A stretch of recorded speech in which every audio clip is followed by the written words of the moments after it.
ऐका ना, तर आज आपण दुपारी काय जेवायचं आहे ते बघूया. तर चला, ही आहे बाजरीची भाकरी, जी थंडीच्या दिवसात उष्ण असते आणि ती शरीराला पौष्टिक असते. तर चला, आज आपण बाजरीची भाकरी खाऊया. आता दुसरा पदार्थ काय आहे बघूया. ही बाजरीची भाकरी जरा अशी अशी काळपट कलरची होते. त्यामुळं आता हा आहे पांढरा शुभ्र भात, जो लुसलुशीत आणि गरम आहे. पण तो जरा शिळा आहे. तर आपण शिळं अगदी संपवून टाकूया, कारण की शिळं खाण्याचा मान आपला असतो. तर आता बघूया, ही आहे प्राऊन्सची आमटी, जी काल बनवले होते कोळंबी. त्याची ही शिळी झालेली आमटी आहे. तर चला, ह्याच्यात 2-3 प्राऊन्स शिल्लक आहेत. प्राऊन्स म्हणजे कोळंबी.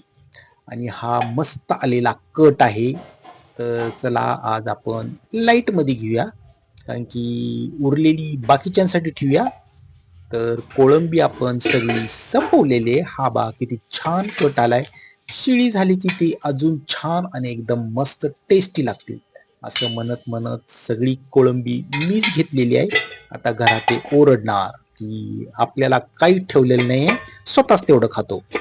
तर चला, हे आहेत सोडे. ह्याला ओले झिंगे पण म्हणतात.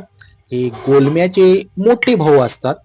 म्हणजे ह्याची साईज मोठी असते. गोलम्याची साईज छोटी असती, तशी ह्याची साईज मोठी असते. हे सोडे बनवले होते आणि मला खूप राग आला होता, कारण की मला याचा वास सहन होत नाही. तरी पण म्हटलं आता ताटाला थोडे खाऊया. शेवटी नाईलाजानं बळबळ मी खाल्ले. एक दोनच घास खाल्ला आणि दिले परत ठेवून, कारण की मला ते वास सहन होत नाही.